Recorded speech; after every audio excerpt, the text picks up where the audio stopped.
No mundo animal, a grande maioria das espécies tem dois sexos, salvo as exceções de hermafroditismo. E esses dois sexos, macho e fêmea, geralmente diferem com relação à expectativa de vida. No entanto, essas diferenças permanecem muito pouco estudadas, apesar de ocorrerem mesmo em espécies muito estudadas pela humanidade, como é o caso, por exemplo, de mosca da fruta, ratos e camundongos. E uma melhor compreensão sobre esse assunto pode, ao menos em parte, nos ajudar a entender a tendência de mulheres na espécie humana a viverem cerca de 7 anos mais que os homens em média, não importando a civilização que se considere, o período da história ou a cultura investigada, o que é no mínimo bastante curioso.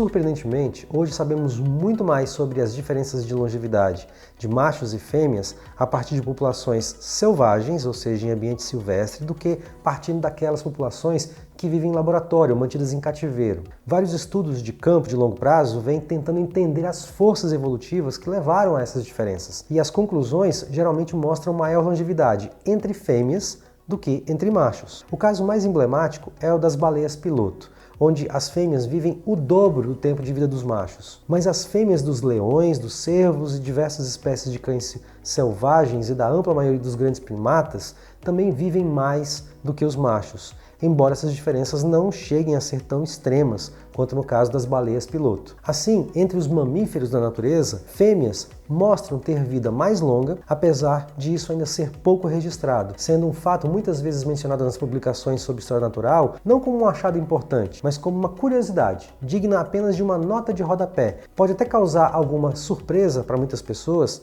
que a diferença de longevidade entre machos e fêmeas de cães e gatos domésticos, que são as espécies comuns de animais que mais fazem companhia ao homem no mundo, ainda não é bem documentada. É bastante surpreendente que haja pouca informação sobre essas duas espécies domésticas. Os melhores dados sobre mortalidade de cães e de gatos, que são escassos, diga-se de passagem, sugerem que as fêmeas têm uma pequena vantagem de sobrevivência. Mas sabemos também que há vários mamíferos, como macacos japoneses, babuínos da savana e ratos canguru, onde praticamente não há diferença de longevidade entre os sexos, havendo ainda aqueles raros casos de mamíferos onde machos parecem viver mais. E essas exceções então nos impedem de generalizar, dizendo que fêmeas vivem sempre mais do que machos, mas é clara a tendência no sentido de que fêmeas exibam tempo total de vida maior que machos, ao menos entre mamíferos, onde vamos concentrar nosso raciocínio enfatizando bem mais a nossa própria espécie. A diferença de longevidade entre homens e mulheres é bastante notória e praticamente incontroversa. Mulheres vivem mais que homens. Na verdade, essa diferença em longevidade pode ser uma das características mais marcantes da biologia humana, já que não importa qual base de dados se analise, lá estará expressa essa superioridade feminina. Por exemplo, de acordo com os dados oficiais das Nações Unidas de 1990, os residentes da República de Malawi, um país da África Oriental, com os piores índices de pobreza à época, onde a expectativa de vida era de apenas 40 anos em média e que sofria com elevados índices de feminicídio, portanto, uma reunião aí de condições bem adversas, que em tese limitaria a longevidade feminina, ainda assim, mulheres viviam em média mais do que homens. E quando olhamos para o resto do mundo, e aqui estou me referindo aos dados oficiais dos 178 países, ilhas e principados para os quais as Nações Unidas atualmente mantêm registros de longevidade, percebe-se uma clara unanimidade, onde a longevidade feminina supera a masculina em todos os cenários, sugerindo que há um forte componente biológico, já que mesmo com toda a diversidade observada transculturalmente, ou seja, em diferentes culturas, parece ainda assim ser um fenômeno universal para nós. Uma maior tendência aos riscos e à violência pode até ser um atributo masculino, mas cuja variação entre as culturas não se associa com maior ou menor longevidade dos homens. Ou seja, a melhor evidência disponível não sugere longevidade masculina menor nas culturas onde homens tendem a ser mais combativos ou mais agressivos, digamos assim. A melhor fonte de dados, tanto históricos, do passado, quanto atuais, sobre a longevidade humana, está contida nos bancos de dados de mortalidade humana disponíveis pela base www.mortality.org, que atualmente possui informações sobre 38 países com dados particularmente confiáveis. Por exemplo, tabelas de vida completa para homens e mulheres estão disponíveis na Suécia e na França desde 1751 e 1816, respectivamente. Para outros países, como Japão e Rússia, temos dados apenas de 1947 e 1959 em diante, respectivamente, mas ainda assim dados bem valiosos e completos. O Brasil, infelizmente, não consta dessa relação de países acompanhados. É impressionante que para todos os 38 países acompanhados por essa base, a sobrevivência feminina na primeira infância, do nascimento até os 5 anos de idade, tenha sido sempre maior, independentemente da época, assim como também uma maior sobrevivência tardia após os 50 anos de idade. Isso contribui para reforçar a hipótese de que a biologia fala mais alto do que o comportamento, já que não se pode acreditar uma maior longevidade feminina apenas ao fato de buscarem mais serviços de saúde, como se costuma dizer, já que isso nem sequer era um hábito há 100 anos ou 200 anos atrás, quando esses registros começaram a ser feitos. Pensando nos tempos atuais, não causa estranheza que uma desproporção entre sexos aconteça nos muito idosos, já que mulheres correspondem a 60% das pessoas que chegam aos 85 anos de idade ou mais, e a 80% daqueles que se tornam centenários, sem mencionar os supercentenários, aqueles indivíduos que vivem até 110 anos de idade, onde 90% são mulheres. Cabe inclusive lembrar que a pessoa que detém o atual recorde de longevidade humana, por ter vivido até os impressionantes 122 anos de idade, era uma mulher. Se ainda há pessoas que acreditam que mulheres são o sexo frágil, passou da hora de reconsiderarem essa noção, pois mulheres dão reiteradas provas de mais robustez fisiológica do que homens, desde o nascimento até a idade mais avançada, a partir do simples poder que demonstram em permanecer vivas. O homem médio talvez até consiga concluir uma corrida de 100 metros mais velozmente do que uma mulher mediana e levante pesos mais pesados, mas atualmente elas sobrevivem a eles por simplesmente serem mais resistentes a várias causas de morte. Se considerarmos as 15 principais causas de morte nos Estados Unidos, homens morrem em maior proporção por 13 delas, incluindo aí todas as 4 causas mais frequentes que estão no topo desse ranking e que são doenças como as doenças do coração, o câncer e as doenças respiratórias, além de causas externas, incluindo violências e acidentes de trânsito. E só não foi uma unanimidade, com homens morrendo mais por todas as 15 causas, pois acidente vascular cerebral, listado aí no 5º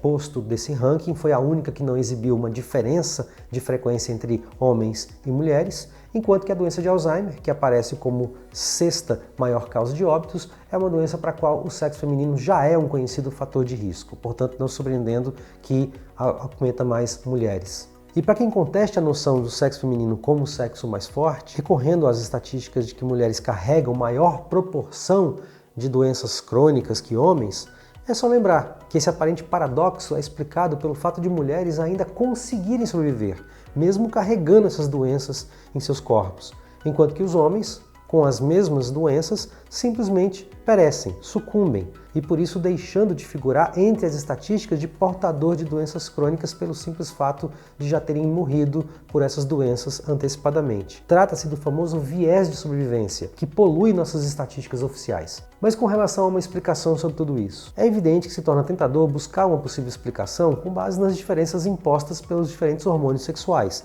que homens e mulheres carregam. Uma interessante pesquisa foi feita com quase 140 mil embriões concebidos sob tecnologia de reprodução assistida em laboratório, os quais então foram acompanhados ao longo de 9 meses de gestação, sempre com a intenção de observar o surgimento de anormalidades genéticas, ou de abortamentos espontâneos. Ao início, os embriões eram exatamente da mesma proporção, 50% masculinos e 50% femininos, mostrando que a concepção realmente não favorece nenhum dos sexos. Daí uma certa tendência para maior mortalidade de embriões masculinos aconteceu dentro do primeiro mês de gestação, mas que foi compensada logo em seguida por uma maior mortalidade de fetos femininos até os 4 meses subsequentes, equiparando assim as proporções de fetos novamente, até que a partir do 8º mês de gestação algo notável acontecesse. O grupo notou que a taxa de mortalidade de fetos masculinos disparava nas últimas 5 semanas antes do nascimento. E qual poderia ser a justificativa para isso? Bom, além das diferenças hormonais dramáticas que acontecem na puberdade, os fetos masculinos também experimentam um pico de testosterona durante a diferenciação sexual ainda dentro do útero e que acontece por volta dessa época,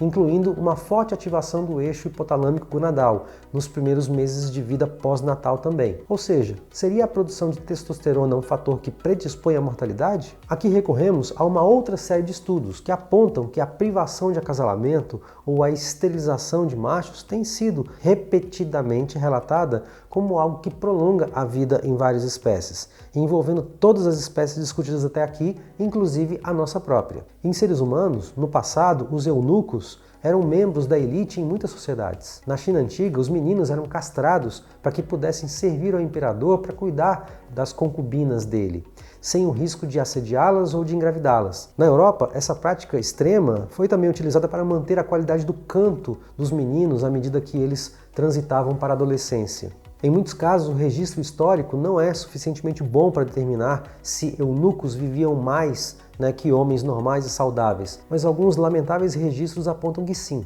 Talvez o registro histórico mais completo venha da Coreia, onde homens castrados viviam de 15 a 20 anos mais que homens intactos e do mesmo extrato socioeconômico. Outros registros do século XX, feitos com homens institucionalizados, que foram igualmente castrados, encontraram um resultado surpreendentemente semelhante. Há algumas décadas, a castração de homens em instituições manicomiais era uma prática comum. Existe uma publicação com centenas de homens de uma instituição que não é identificada por nome, no estado do Kansas, nos Estados Unidos, onde foi constatado que os homens castrados viviam, em média, 14 anos mais que seus iguais não castrados. É claro que estamos falando aqui de práticas que eram realizadas em uma época em que os procedimentos com seres humanos não observavam quaisquer preceitos éticos. Ainda assim, não dá para ignorar que mostraram resultados bastante reveladores, por sugerir que os hormônios reprodutivos podem ser parcialmente explicativos, talvez por um efeito de toxicidade